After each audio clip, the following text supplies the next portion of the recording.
तनी चाहत के मार के कैसन अजीब दर्द दे गइलू यार के दिलवा के पीर का बताई ना आराम मिले ना आराम मिले ना आराम मिले खइला पकोनो दवाई ना आराम मिले खइला पकोनो दवाई।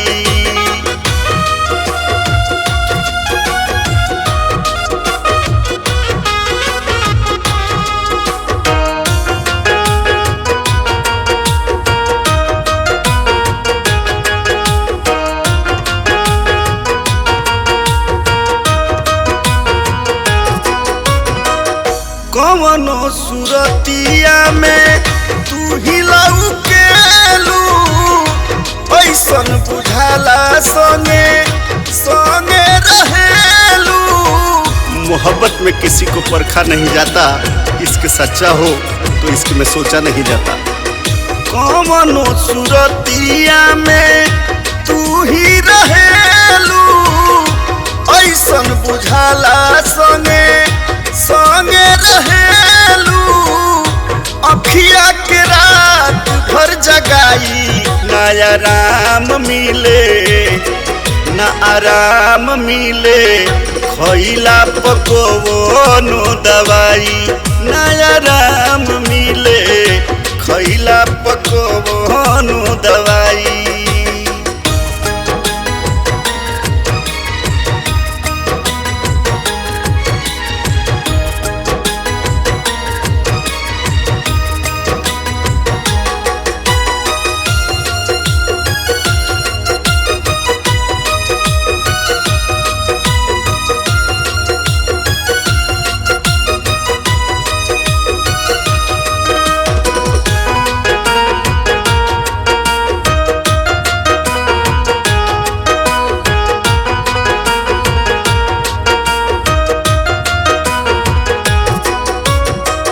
चौबे रजनीश के हाल बेहाल बा तोहर बेवफाई बनल जीवा के काल बा।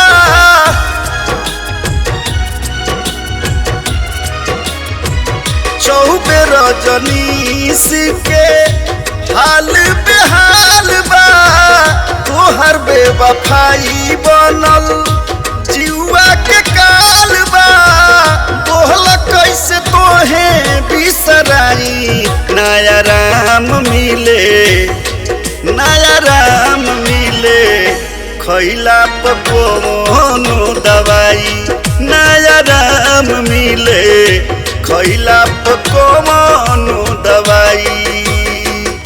घुट घुट के जियो तानी चाहत के मार के कैसन अजीब दर्द दे गइलू यार के दिलवा के पीर का बताई ना आराम मिले ना आराम मिले ना आराम मिले खइला पकोनो दवाई ना आराम मिले खइला पकोनो दवाई।